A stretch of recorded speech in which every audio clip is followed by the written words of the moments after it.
On vous souhaite la bienvenue à ericlatour.com. Dans quelques instants, on vous parle des 15 ans du club d'expression Toastmasters Saint-Jean-sur-Richelieu, qui seront d'ailleurs présents avec un kiosque comme plusieurs organismes au salon Commerce et services du Richelieu. C'est d'ailleurs à la mi-octobre, ici même à la polyvalente Armarasco. Bref, on parle de tout ceci au cours de cette émission.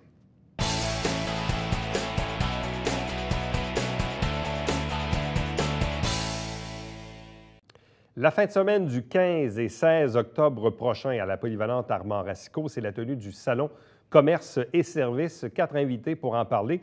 D'abord, Christian Haché, qui est président du regroupement des travailleurs autonomes du Haut-Richelieu. Bonsoir. Bonsoir. Accompagné de Linda Chartier, qui est vice-présidente du regroupement des femmes d'affaires du Haut-Richelieu. Bonsoir à vous. Bonsoir. Également, Mme Claudine Gamache, qui est la coordonnatrice du projet Intégration Autismopolis. Bonsoir à vous. Bonsoir. Et accompagné également de M. Normand Massicotte, qui est coordonnateur du Salon Commerce et services du Haut-Richelieu. Bonsoir et bienvenue. Bonsoir. Bon, tout d'abord, Christian Haché, expliquez-nous un peu ce qu'est le Salon Commerce et services. Il existe déjà depuis quand même plusieurs années et visiblement, les membres de vos deux organismes en sont probablement pleinement satisfaits. Là. Exactement, oui. Bien, c'est notre 7e édition. Donc, c'est une façon pour nos membres, autant du Réseau des femmes, de pouvoir communiquer avec la population. On a fait en sorte que le salon soit une façon de pouvoir permettre à nos membres de démontrer leurs services et produits, tout simplement, à un coût quand même raisonnable. Et comme des années passées, tous les profits du salon vont à un organisme sans but lucratif qui a été choisi cette année, qui est PIA. Mme Gamache, c'est un peu pour ça qu'elle est présente d'ailleurs. Le salon est là pour, oui, montrer à nos membres comment communiquer avec la population, oui, démontrer leurs services, etc. Mais aussi, c'est un... Comment est-ce que je pourrais te dire ça? Le salon a toujours été aussi une façon pour pouvoir rassembler les membres autour d'un même projet. Le projet du salon, c'est parti en 2010, justement, avec l'idée de dire, OK, on part quelque chose d'intéressant, mais pourquoi qu'on le part? Pour pouvoir permettre aux membres de pouvoir apprendre à faire des expositions, parce qu'après ça, ils vont aller dans d'autres expositions, naturellement. Et beaucoup de nouveaux aussi entrepreneurs viennent aussi au salon pour faire connaître leurs services. Le regroupement des travailleurs autonomes du Richelieu compte maintenant combien de membres? Oh, on est au-dessus de 100 membres. 100 membres. Oui. Et il y en a plusieurs parmi ceux-ci qui participent au salon, bien sûr. Exactement, oui. Du côté du réseau des femmes d'affaires du Richelieu, Mme Chartier, vous avez combien de membres actifs actuellement? On a à peu près une cinquantaine de membres. Une cinquantaine? Oui. Et il y en a plusieurs parmi celles-ci qui vont participer au salon cette année? Oui, il y en a quelques-unes aussi qui fait d'ailleurs partie des deux. Des deux femmes, des deux, oui. Bon. Quelle est l'importance pour le réseau des femmes d'affaires de participer à un tel événement? Bien, je vais spécifier, on n'est pas des femmes d'affaires seulement. Il y a des femmes d'affaires, mais il y a aussi le regroupement, c'est des femmes d'action. Des femmes d'action, oui. Mais les femmes d'affaires, c'est sûr que ça leur donne la chance à eux aussi, comme M. Haché a dit, de participer à faire un salon et de promouvoir leurs produits et leurs services qu'ils vendent ou qu'ils donnent. Bon. On le sait, à chaque année, vous choisissez un organisme à qui vous donnez les profits de l'événement. Cette année, vous avez choisi le projet d'intégration Autismopolis, Mme Gamache. Qu'est-ce que c'est? Ça existe déjà depuis quand même plusieurs années dans la communauté, mais qu'est-ce que c'est au juste? L'organisme offre des services à des personnes autistes, adolescents, adultes, qui sont pour la socialisation, les rendre autonomes dans la société. Nous, notre clientèle, on se spécialise avec les personnes sans déficience intellectuelle. Depuis, du plus loin que je me rappelle, les services ont toujours été pour les autistes, mais dans une enveloppe générale. Fait qu'il y a toujours eu un mélange entre ceux avec une déficience intellectuelle et ceux qui en ont pas. Fait que nous, on a une place où ils peuvent venir faire des activités de socialisation, un projet de préparation à l'emploi et venir chercher des outils là, pour les rendre autonomes.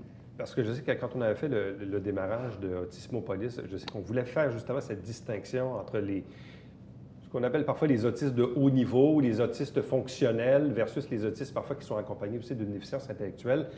C'est pas du tout les mêmes besoins. Non, pas du tout, parce que la personne autiste sans déficience intellectuelle a la même capacité que tout le monde au niveau de l'apprentissage et qu'ils vont aller à l'école, ils vont apprendre à lire, à écrire au même rythme, sinon des fois plus rapidement que d'autres personnes. Tandis que celui qui a une déficience intellectuelle, bien, il est restreint. Mais il faut comprendre que la personne qui a une déficience intellectuelle a 2 diagnostics. Ça ne va pas d'emblée parce qu'il y a des traits autistes. Bon. Et de quelle façon arrivez-vous à vous financer? Là, je comprends que vous avez l'événement ici qui vous supporte cette année, mais d'ordre général, vous vous financez comment? D'ordre général, c'est avec le projet de préparation à l'emploi. On est financé par Emploi Québec. Ouais. On est reconnu par le ministère de la Santé, mais on ne reçoit aucun financement de leur part. Fait qu'on a le financement pour le personnel au niveau de l'employabilité. Puis j'ai un peu de fonds de tiroir pour avoir un animateur pour les activités de socialisation. Et comment est arrivée la proposition du Salon de choisir cette année Autismopolis? C'est très simple. On a Mélanie Durand de Wolf Design qui fait partie de leur conseil d'administration, qui nous a suggéré leur organisme. C'est sûr qu'on a toujours 2-3 organismes qui se proposent dans l'année avant le salon. Et c'est le conseil d'administration, je veux dire, ou plutôt le comité qui décide quel organisme appuyer. Vous n'avez pas refusé? On n'a pas refusé. On a sauté sur l'occasion, mais encore plus que ça, on a offert...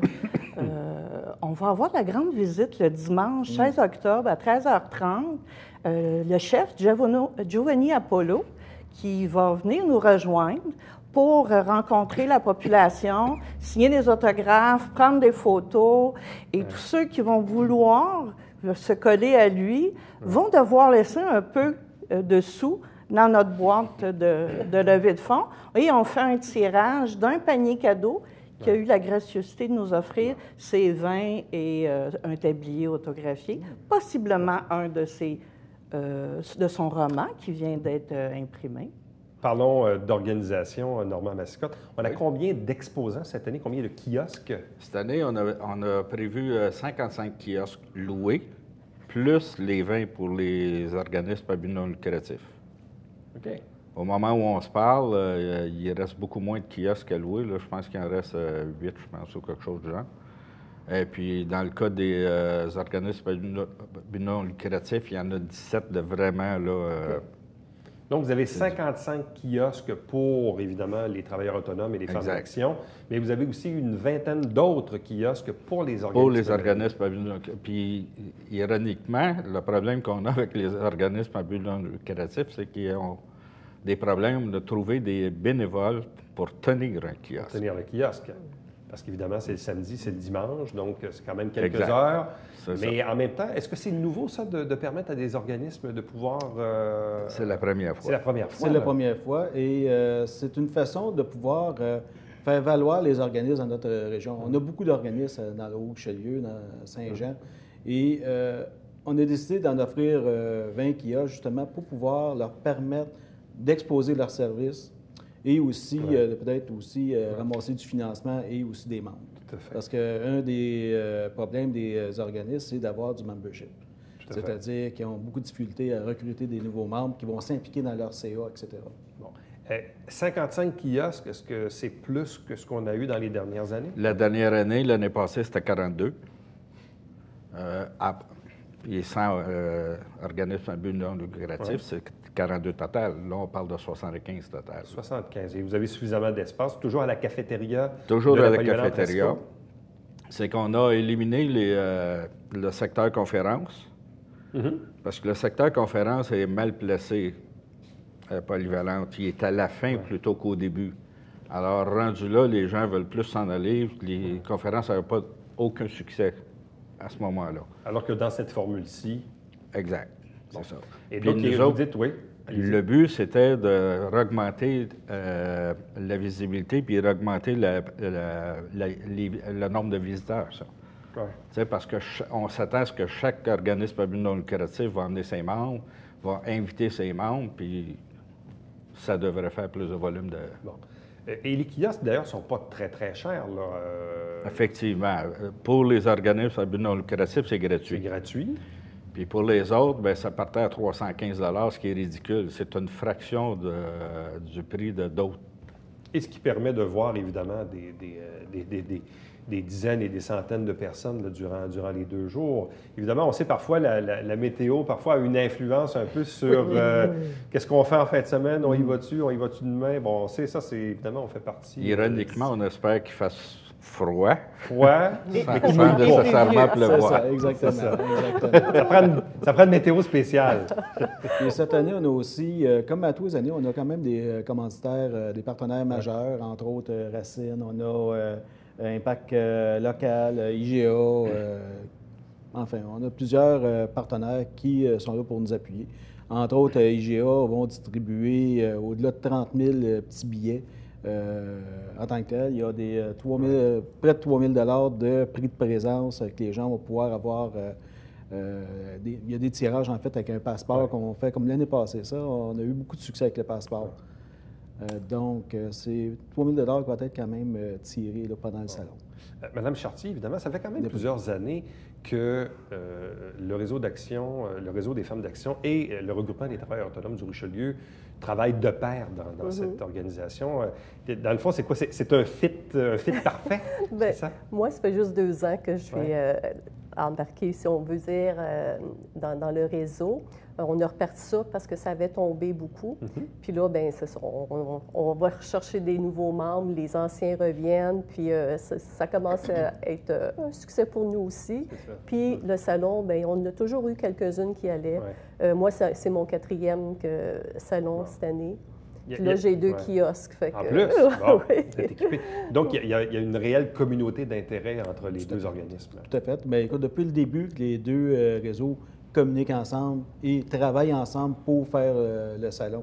Donc, comme tu disais, il y a eu un bon match en partant, puis depuis ce temps-là, on travaille ensemble et ça va de pair. Toujours difficile de dresser un objectif, mais grosso modo, vous souhaitez quoi en nombre de visiteurs durant le week-end?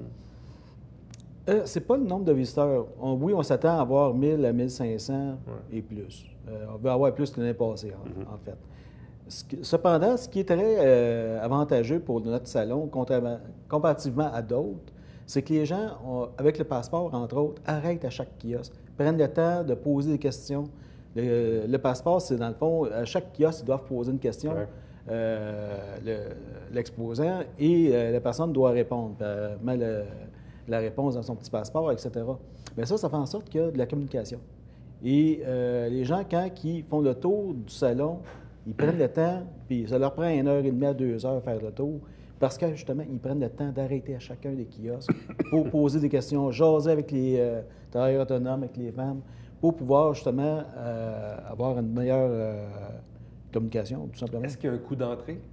C'est 2 s'ils n'ont pas de coupons. Bien, les coupons, on les distribue chez IGA à 30 000 copies qu'on a fait de coupons. Donc, en principe, il ne devrait pas y avoir de coût. Et en plus de ça, on a 100 000 napperons qui ont été distribués dans les restaurants, dans lesquels il y a un petit coupon aussi. Donc, quelqu'un qui oublie d'amener son coupon, ça va coûter 2 qui va être remis à PIA directement. Et donc, c'est à ce moment-là que vous vous trouvez, dans le fond, à financer... Non, ça, oui, plus les profits du salon. Plus les profits, bien sûr. Exactement. Bien, à vous 4, merci beaucoup. On vous souhaite la meilleure des chances. On invite bien sûr le public à se rendre en grand nombre le week-end du 15 et 16 octobre à la polyvalente Armand-Racicot, le salon commerce et services qui est organisé à la fois par le regroupement des travailleurs autonomes du Richelieu et le regroupement également des femmes d'action du Richelieu. Donc, un gros merci et bonne chance. Bien, merci beaucoup. Merci. Et bien sûr, on peut bien sûr aider aussi Otismopolis. Restez avec nous puisqu'au retour, on reçoit les gens cette fois du club d'expression Toastmaster.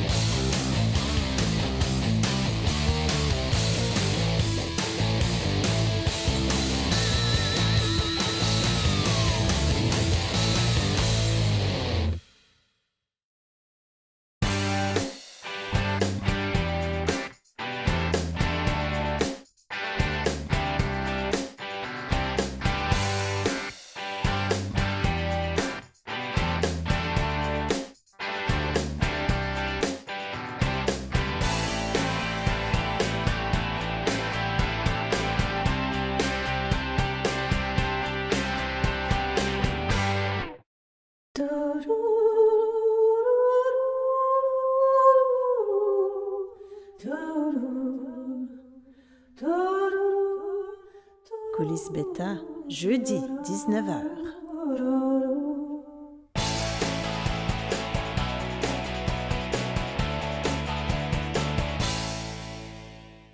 C'est le moment de vous parler du club Toastmaster Expression de Saint-Jean-sur-Richelieu. 3 invités. D'abord, le président Bruno Boucher. Bonsoir à vous. Bonsoir, Éric. Accompagné de Fernand Paradis, qui est vice-président au recrutement. Bonsoir. Bonsoir. Et M. Normand Massicotte, qui est coordonnateur du Salon Commerce et Services qu'on a reçu il y a quelques instants. Parce que d'ailleurs, le regroupement, on l'a dit tantôt, il va y avoir des organismes qui vont être représentés, dont le club d'expression Toastmaster. Bruno Boucher, pourquoi participer justement au Salon Commerce et Services? Comment c'est arrivé cette opportunité-là? Bien, c'était une opportunité parce que justement, en ayant Normand des travailleurs autonomes qui est dans les Toastmasters, mais il nous a apporté le projet et j'ai trouvé ça très intéressant. Ça donne une bonne visibilité au club Toastmaster et il y a tellement de gens qui ne connaissent pas cet organisme-là. C'est un organisme de formation et justement, on va inviter les gens tantôt de se joindre à nous. Donc, M. Paradis, vous êtes toujours en recrutement? Toujours en recrutement. On fait des activités de formation dans la communauté. On approche des organismes et on a présentement une vingtaine de membres. Puis c'est toujours intéressant d'avoir des gens nouveaux qui donnent des nouvelles idées, des nouvelles façons de faire, des méthodes, au niveau des méthodes à utiliser. Bon. M. Massicotte, est-ce que vous vous êtes joint récemment au club Toastmaster Expression? C'est ma 2e année. Bon. Qu'est-ce que ça vous apporte? Bien, j'ai toujours eu la parole facile. Puis quand les Toastmasters sont venus faire une présentation au regroupement des travailleurs autonomes, j'ai dit, je vais aller voir. Puis ceux qui me connaissent, qui savent comment facile que je peux parler au monde, puis tout ça, vont dire, tu vas aller faire là. Ah, j'ai dit, on peut toujours en apprendre. Fait que je suis arrivé là, puis je me suis aperçu que ce que j'avais besoin de structure. OK. Parce que c'est bien beau de pouvoir parler pendant 1 heure, 2 heures devant tout le monde, mais ça prend une structure. D'ailleurs, le premier discours que j'ai fait, j'étais en Moses contre moi-même parce que je n'avais pas suivi la structure que je m'étais donnée. Il n'a pas suivi le plan de marche. Pas de peur, tout. OK, c'est intéressant comme ouverture parce que, dans le fond, le club Toastmaster c'est ouvert à toutes sortes de monde. Autant des gens, comme dit M. Massicotte, qui ont une facilité peut-être à s'exprimer, mais lui, dans le fond, il va aller chercher de la structure. Dans d'autres cas, c'est quelqu'un de hyper gêné puis qui a de la misère à dire 2 mots devant un micro. Bref, vous avez toutes sortes de clientèle. Là. C'est sûr. En partant, on va parler d'acquérir des aptitudes à la communication, parler devant le public, surtout développer le leadership. Il y a 2 types de personnes qui devraient venir au Toastmaster. Celui qui est extrêmement gêné, comme tu viens de parler, et la personne qui veut se spécialiser pour faire des petites mini-conférences. Il y en a plusieurs qui viennent justement au Club Toastmaster pour augmenter leur capacité des fois de penser rapidement dans des improvisations qu'ils viennent faire et se donner la chance d'un jour faire des conférences. Là, cette année, vous célébrez votre 15e anniversaire, Fernand? Oui, c'est ça. On a fait souligné notre 15e anniversaire. On a eu beaucoup d'invités au cours du mois de mai dernier, le 25 mai. On a souligné une 40aine d'invités qui étaient présents, des gens de d'autres clubs, parce qu'on est quand même relié à d'autres membres et d'autres clubs de secteur. Saint-Hyacinthe, Boucherville, Vallée-du-Richelieu, Mont-Saint-Hilaire. Puis on avait l'opportunité d'avoir aussi M. le maire de Saint-Jean qui avait été invité et qui très prochainement devrait nous donner un cadeau souvenir en signe de reconnaissance de notre 15e anniversaire. Bon. C'est toujours important de célébrer ces moments-là dans la vie d'un organisme parce qu'évidemment, quand on a 5 ans, 10 ans, 15 ans, ça veut dire qu'on est implanté dans la communauté, on se renouvelle également, on est utile aussi à la communauté. D'ailleurs, vous avez participé dans quelques occasions au niveau des fêtes du 350e. Vous avez créé vos propres événements. Là, vous allez avoir votre kiosque au Salon Commerce et Services dont on parlait dans l'entrevue précédente. Le brunch aussi qui s'en vient le 29 janvier prochain. On invite les gens de la salle des Chevaliers de Colomb pour souligner encore une fois cette année. C'est une activité de financement. Bon. On le disait tantôt dans l'entrevue précédente, M. Massicotte, mais on peut aussi le répéter parce que le Salon Commerce et Services se tient la fin de semaine du 15-16 octobre à la polyvalente Armaresco. Il va y avoir 55 kiosques, plus une vingtaine de kiosques d'organismes, dont le club d'expression Toastmaster. Donc, ça donne une fenêtre de visibilité à des organismes. En fait, c'était le but cette année, c'était mon idée d'amener les organismes à but non lucratif en grosse quantité. On avait la place pour 20 kiosques, alors on les a offerts. Parce que tous ces organismes-là ont besoin de visibilité. Ouais. On s'en aperçoit. Les gens ne connaissent pas, je parlais d'Autismopolis, qui l'organisme qu'on va commanditer cette année. J'en parle, puis les gens ne savent même pas que ça existe. Ouais. Ça fait qu'il y a un besoin. Il y a des services. Il y a Manon Sauvé qui fait un regroupement de notaires, oncologues, whatever. De partenaires pour les services à la communauté, les services aux résidences de personnes âgées, etc. Les gens ne sont même pas conscients que ça existe. Et là, vous allez dire quoi quand vous allez avoir votre kiosque, Bruno, votre kiosque Toastmaster au salon? Qu'est-ce que vous voulez dire aux gens pour que les gens vous connaissent davantage? Je pense que c'est d'informer. On a un kiosque pour une raison. Les gens ne connaissent pas le mot Toastmaster. Ils veulent avoir la définition de ce mot-là. Ils veulent comprendre à quoi que ça peut leur servir dans leur vie. Juste répondre au téléphone. C'est facile, on est derrière un téléphone. Seul à seul, on est capable de parler à deux. Mais quand on parle à un groupe de personnes, 50 personnes, 100 personnes, ceux qui veulent faire des mini-conférences, il y en a qui veulent se lancer justement dans ça. C'est lui donner la chance justement d'être capable de parler en public et surtout le développement du leadership. Il y en a beaucoup qui travaillent dans des compagnies et ils veulent avoir l'expertise de ça. Bon, Fernand Paradis, ça fonctionne comment, les rencontres Toastmaster? Quelle est la fréquence? Qu'est-ce qu'on fait durant une rencontre? Les rencontres sont tous les mercredis soirs de 19h à 21h. Et ça se tient au club salle Bernard-Perrault, Club Optimiste, dans le quartier Saint-Eugène. Et il y a deux volets, le volet communication et le volet leadership. Et au sein du volet communication, bien là, il y a des discours préparés. Il y a l'autre volet qui est l'évaluation des discours, une évaluation constructive, positive selon une méthode Saint-Louis, en d'autres termes, avoir des points positifs, souligner les quelques faiblesses et revenir avec des recommandations. Et aussi, il y a la partie improvisation, où à partir d'un thème quelconque, la personne improvise de 1 à 2 minutes sur un sujet.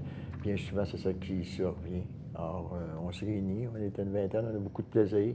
Et même durant l'été, on a l'occasion de se réunir parce qu'on a un de nos collègues qui a un ponton. Fait que ça permet de créer des liens et de susciter encore. Faites une réunion sur le ponton? Oui, c'est ça. Oui, c'est sûr, c'est évident.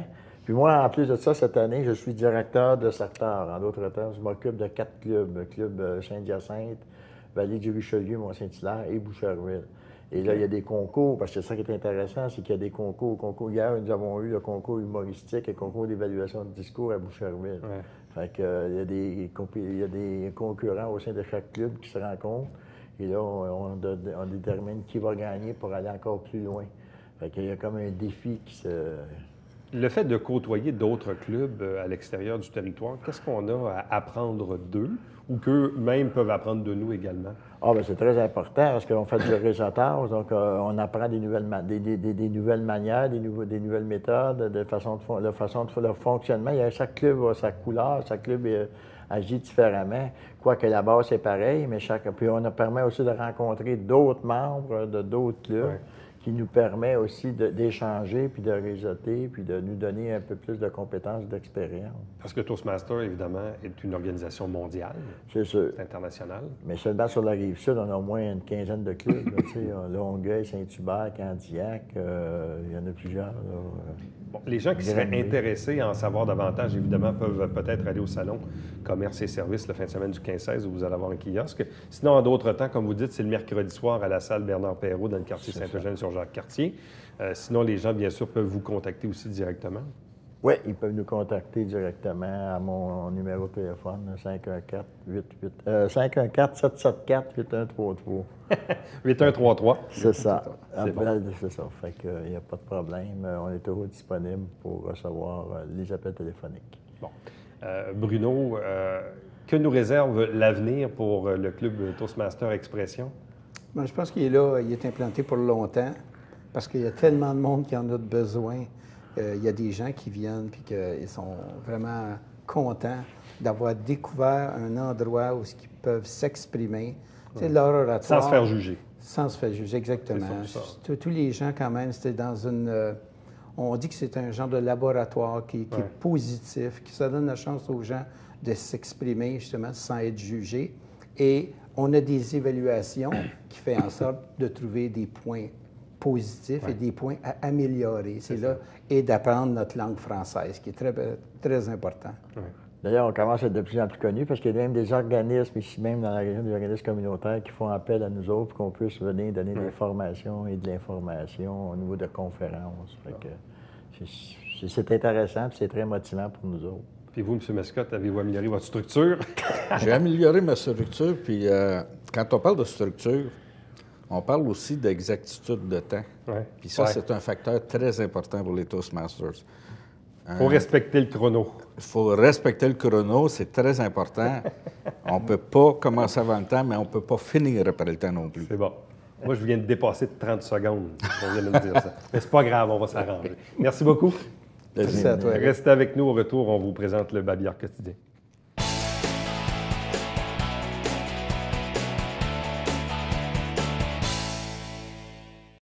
Petite nouveauté cette année chez Compo Richelieu, à l'écocentre situé dans le parc industriel d'Iberville, les résidus de frêne sont maintenant acceptés, mais pas dans tous les écocentres, celui qui est situé dans le parc industriel d'Iberville. Chaque semaine, on fait la captation, nous, du conseil municipal et on vous produit des émissions avec des extraits des travaux du conseil. L'émission s'appelle Saint-Jean-sur-Richelieu. Chaque dimanche matin, 9h30 en direct, c'est toujours le télé-bingo avec 3 500 $ en prix, carte pleine qui est à 2 000 et 30 endroits pour acheter les livrets de bingo, les dépositaires. Il y en a un peu partout sur le territoire que l'on dessert. Pour avoir la liste, tvhr9.com. Et entre-temps, si vous désirez me joindre, faites-le par courriel. Éric Latour en un mot à commercial tvhr9.com. À demain. Bye-bye.